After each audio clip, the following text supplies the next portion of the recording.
Welcome to SportsBeat KC, the Kansas City Star's daily sports podcast. It's Thursday, August 5th, and I'm Blair Kirkhoff. On today's show, we head back to Chiefs training camp at Missouri Western and catch up with coaches and a player. It's been a while since we've heard from the coordinators, and today you'll hear the entire interviews with defensive coordinator Steve Spagnuolo and offensive coordinator Eric Bieniemy. They spoke on different days this week, Spags on Wednesday and EB on Monday, so there is some comments from them about that particular day's workout. But there's also good information about their impressions of players. Spags tells us about the progress of the young linebackers and drops a name of an undrafted rookie free agent that we should be paying closer attention to. Bieniemy brings us up to date on offensive line changes and how he views the running game. And then we'll hear from a player. Wide receiver Darius Shepard looks to become the latest homegrown talent to make the roster. Shepard attended Blue Springs High, he played for Chris Klieman at North Dakota State, and he spent 2 seasons with the Packers before signing with the Chiefs. Hey, on a technical note, because of social distancing requirements in the interview area, you'll hear the questions being asked from distance. There isn't a microphone for reporters, but there's no issue with the responses from the coaches and players. So let's get started from Chiefs camp. Here's Steve Spagnuolo. Good to see everybody, or at least most of everybody still got the mask. All right, I'm not really, as normal, I don't usually say too much at the beginning. I'm pleased with the work. I'm glad we're here. It's great to be, I'm like Andy, I like to be away at training camp. So we're in our element, which is great. So with that, I'll open it up.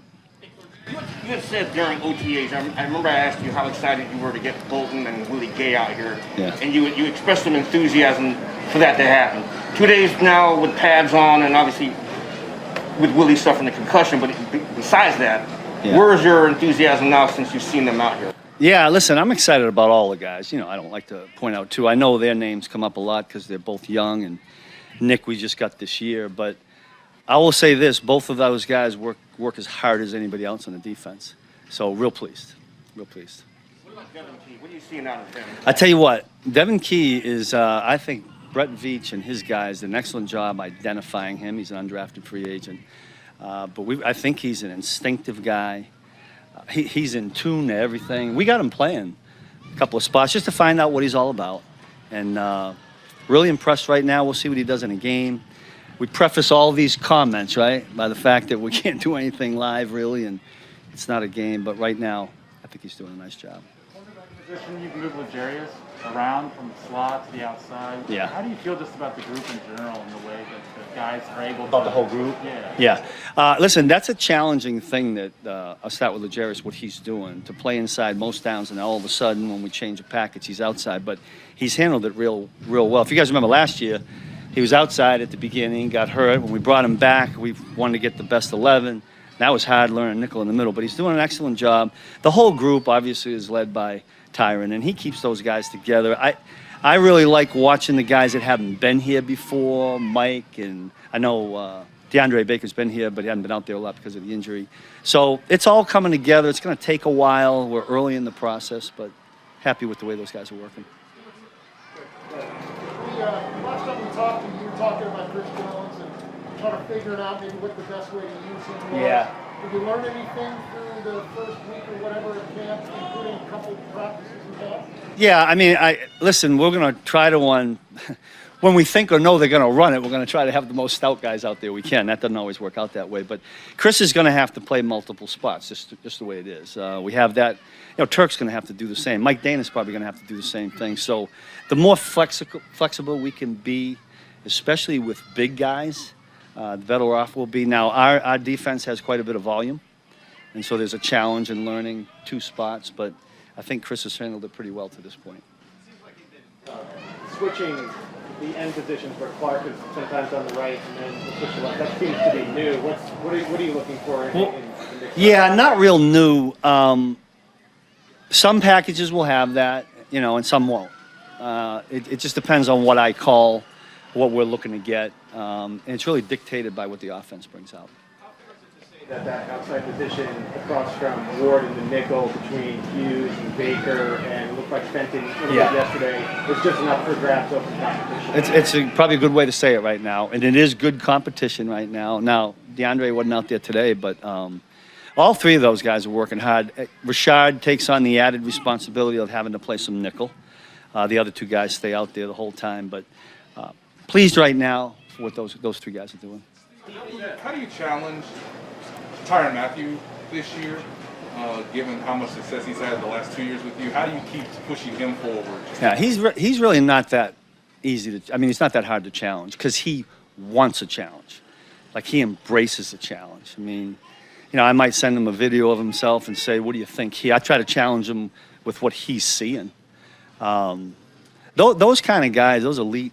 He's one of those elite players. In a lot of ways, they challenge themselves. They find things to do out there. I mean, sometimes I swear, you'd have to ask him if he does this, but sometimes I swear to God, he waits a little bit, lets the receiver beat him, and then plays catch up because that's challenging him more.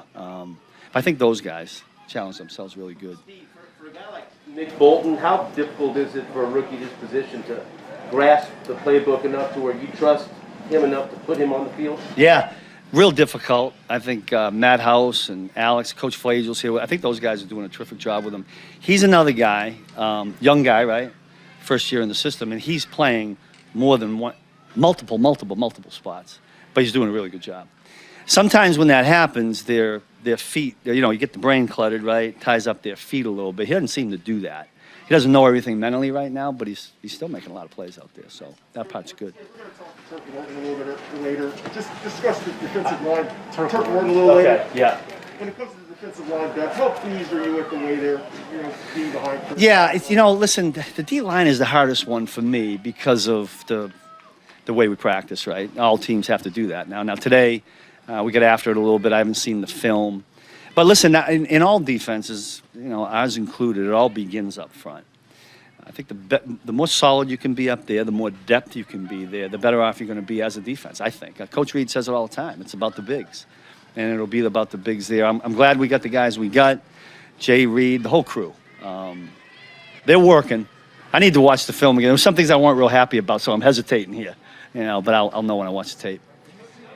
Come in and said that, boy, we're adding stuff. We're going to be able to do a lot of things. Will you look different to the idiots like us in the media when we see you during the season? Do you look appreciably? You're not giving yourself enough credit, number one. I don't know that I don't think it's going to look any different. We're hoping that the little tweaks that we have will make a difference because there's some areas we need to get better in, and that's what we're hoping for. But listen, to their credit, to the players' credit, there is a little bit more volume, but you do that when you have guys returning, and I think that helps us be a better defense. Andy, as an offensive guy, coaches quarterbacks is not concerned about interceptions, but you as a defensive guy, especially like when your linebackers are making plays, how big is that just for you, for the individual player, but also just setting a tone this time of year that your defense is doing? Yeah, listen, a turnover, we all know about the turnover stats and how they relate to winning in this league. And if we can create those, we'll be a better football team. I think a turnover, now we're competing against our offense, but a turnover gets everybody fired up. Right? Maybe not the guys in the red jerseys right now, but as far as the team goes. So when that happens, I'm as pumped up as everybody. We're competing. They like it when they get a touchdown. Here's the only thing that strikes me intriguing here with the fans. I hear loud roars when they complete a pass. They're not quite as loud when we pick the ball off or when they incomplete it, or that's just me. Steve, following up on the Tyrann Mathieu point where you said he kind of maybe like baits a little bit with the quarterback. In the course of your career, it's been a long time. How rare is his football IQ? No, that's very rare. You don't get a lot of guys like him. But I tell you what it does. Because he's like that and embraces it, you see that the other guys around him who might not normally have taken on the mental part of it, chin to the hairline. I see more guys doing that. That's a huge help. Players tend to respond a little bit better to players than they necessarily do to some old guy telling them what to do. With Willie Gay, are you seeing maybe the benefit that he would have had from the offseason like last year? No question. Yeah, the OTAs in the offseason for Willie was huge. I'm hoping, going through this whole process so we can get back to normal football, normal off season, and he can even grow better. But love his energy. I mean, you guys see him and have talked to him. He loves ball. That's a good thing. Good place to start. Okay. Good. Yeah. We get talk with Charlie here shortly, and I know he was having a pretty good year last year before the injury. How confident are you that he can step right in based on his health and you're talking about, right? Correct. Yeah. It would hurt that we lost him. Anytime you lose edge rushers, that sets you back a little bit. The guys that stepped in there, I thought did a nice job. And he's working through it. We got some guys with some injuries last year that it doesn't just run back out there and you're back to square one again. So I think he's fighting through that. We'll see where he gets to. We're glad we got him. Hey, it's Blair. We have a special subscription offer for SportsBeat KC listeners, unlimited digital access to the Kansas City Star's award-winning sports coverage. Sign up now for 1 year of Sports Pass for access to all the sports news, features, and columns presented on the kansascity.com site, and it's only $30. That's a 40% savings off our regular rate. Your subscription will automatically renew after the initial term at $50 unless you tell us to cancel. Your subscription helps support the sports coverage of kansascity.com and the Kansas City Star, and that support has never been more important. Please visit kansascity.com/SportsBeatKC offer to get this special offer. And as always, thanks for listening. Now let's hear from offensive coordinator Eric Bieniemy. Yes, everyone's having a heck of a camp, as Bieniemy likes to say, but he also spoke to the importance of versatility in trying to make the team, and even got a little cosmic. You'll hear it. How you guys doing? It's good to see everyone in person. This is some good stuff, okay? It feels good to be back out here for training camp. The guys are working hard. Obviously, we just going to continue chopping wood. We know what our goals are and expectations, but it don't mean nothing if we don't take care of business on a day-to-day basis. So with that said, I'm all ears. Eric, just today with practice, I saw you getting a little animated out there with the way they were performing. Just still overall kind of giving you your just what you thought there. Well, obviously, being a competitor, we all want it to be perfect. But we understand the ebb and flow of practice. Sometimes you have good days. Sometimes the guys on the other side have good days. The only thing that you want to see is guys making sure that they continue to play with the effort that we expect them to play with. And then when it's all said and done, we'll coach it up on tape and just clean it up. So today, we didn't have a very good day, but I'll have an opportunity to really evaluate it once we go in there and take a look at it on tape. This is still early, and I know the pads are tomorrow, but from Lucas Niang to Trey Smith to Creed Humphrey, just what have you seen that's giving you confidence in what those guys can do moving forward? You know what? I'm very excited about those young guys. Coach Heck is a hell of a coach. He does a great job of communicating. He's done a great job over the years of teaching. He has a way with those guys. Those guys are doing a good job. Are they right where we need them to be right now? No, but that's what training camp is for.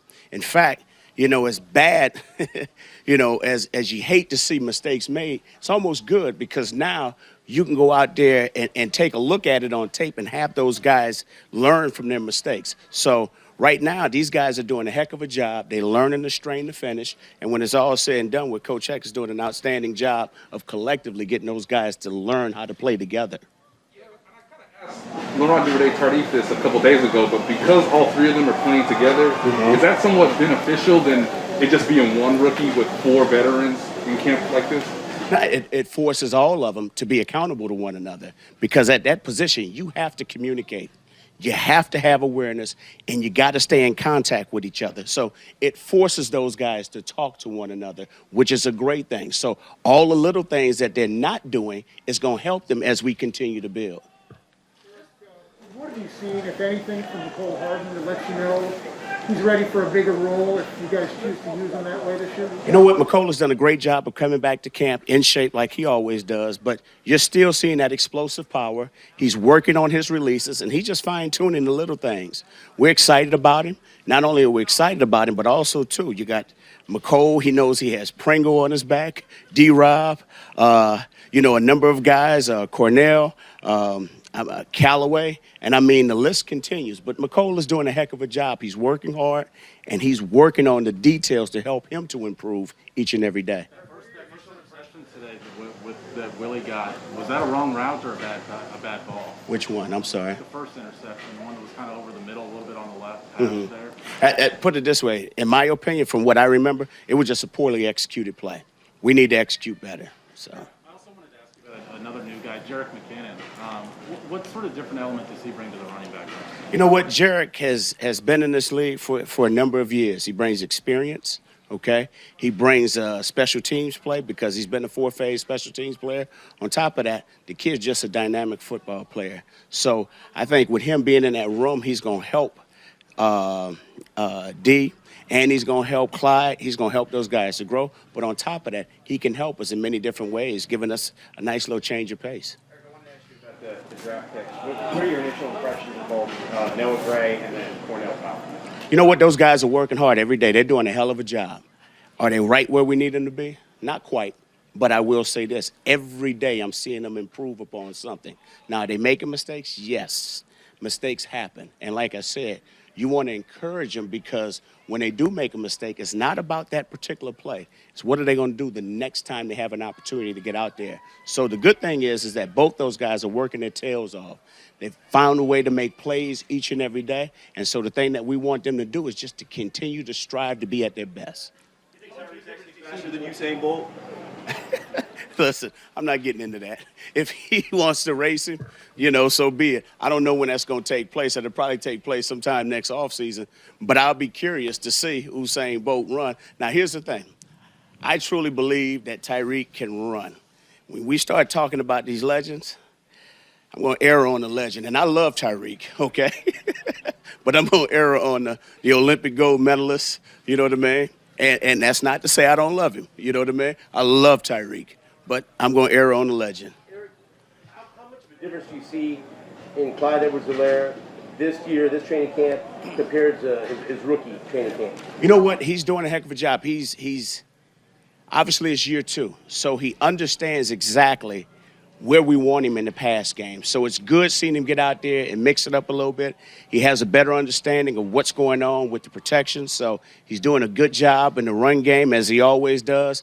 But I think overall, he's just finding his rhythm because now it ain't the first time that he's doing it again. You know what I mean? It's now he's done it. He's been there. He's had an opportunity to evaluate himself throughout the offseason, and now he's just out there being comfortable and playing football.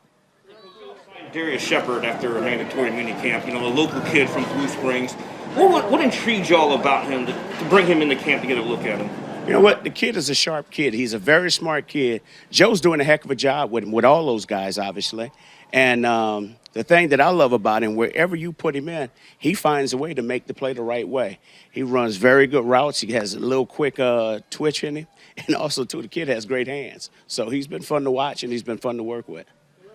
Last time we talked to you, you were disappointed we didn't ask you about 20-0. I didn't want to disappoint you again this time, so you have any thoughts on that? I'll say this. If our guys are not striving to be at the best, then there's a problem. So, yes, everybody wants to go undefeated, and that's a huge challenge, okay? But if we're not striving for perfection, we want to make sure we fall short by falling short to the moon. So if we want to reach to the stars, let's go to the moon. Let's make sure that we're doing everything under the sun. So what am I saying about that? Like today, okay? Today we had an off day. We got to make sure that we get back to business and making those daily and monthly deposits.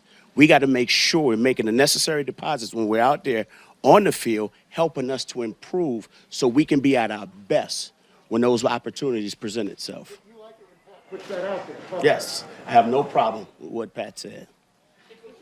Jody Fortson now for a couple of training camps. So started out as a tight end, back to wide receiver, and now he's back to tight end. Where is he in his development? And tell me if my eyes are deceiving me out there, but he seems to be making quite a few plays. You know what? Jody's doing a heck of a job. And obviously he's benefiting because he's had an off season where he can go out there and work. All right. And then on top of that, he has an opportunity to come back after going through that process of having the offseason of OTAs and going out here for training camp. And Jody has made the necessary steps to help put him in position to make, some tough decisions around here. So at the end of the day, we want Jody to continue to work. Now, obviously, everything changes when we put the pads on, but we want him to continue being who he is and making sure that he understands that every play is by far the most important on a day-to-day basis. How much would you like See him also contribute on special teams. I would love to. And understand this. I always tell these young guys every single day, all right? There's an imaginary sign at the front door in Kansas City, and there's an imaginary sign right outside that locker room, hiring all positions, okay? So make sure when you step out in that locker room, when you put on that uniform, you're interviewing for a job. So every opportunity you have to go out there and show something, put it on tape. When you do get the pads on with the new offensive line guys across the board, what are you looking for? I mean, is communication the most important part? Are you looking for attitude? What do you really need to see? It's all that. You want to see these guys communicate at all levels. On top of that, you want to see them line up and play hard together. You want to see them strain to finish. But it's one thing about an offensive line group, they all have to work on gelling and making sure that they're on the same page. I will say this, they got a heck of an O-line coach that's done a heck of a job with them. So far, so good. When we come out here tomorrow with the pads on, now we continue to roll. Darius Shepard played at Blue Springs High and North Dakota State. After appearing in 14 games over 2 seasons with the Green Bay Packers, he's trying to stick with his hometown team. How does an Andy Reid practice compare to a Chris Klieman practice? Man, I mean, we're out here working. It's kind of like a track meet with how much you throw the ball around. Coach Klieman, we're running the ball in that power system, so it's fun to be out here throwing it around. Playing in Blue Springs, obviously, you know about the Chiefs, but was there a chance where you thought yourself, I want to play for them, and then all of a sudden the reality comes true, and what are your thoughts now that you're here? Yeah, I mean, when you're in, second grade and teacher asks you what you want to do when you grow up, it's be a Kansas City Chiefs football player. So, that was kind of the dream up until college, and I was kind of like, it doesn't really matter where I go, and then to get that phone call and to find out there's an opportunity, I was super excited to come be a part of this. You've gone from catching passes from Aaron Rodgers to now potentially with Patrick Mahomes. What's the difference in the velocity of the football, different angle? I mean, what do you have to do as a receiver to adjust to his throws coming from Rodgers? I don't think there's much to adjust to. I just think they're both, top-level quarterbacks. They're both fierce competitors. It's super exciting to play those high-level guys. It makes it a lot easier on receivers, too. You just get to be a sponge and take up their, their knowledge, and to be playing with them, it's really special.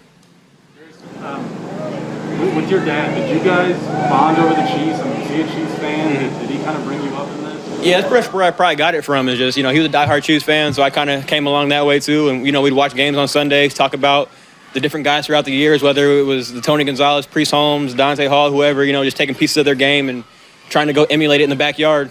Do you kind of think what he would think of you doing this? Yeah, I think he'd be super proud, man. I wish he could be up there watching. That'd be really cool, but I'm trying to go out here and work each day, make my family proud.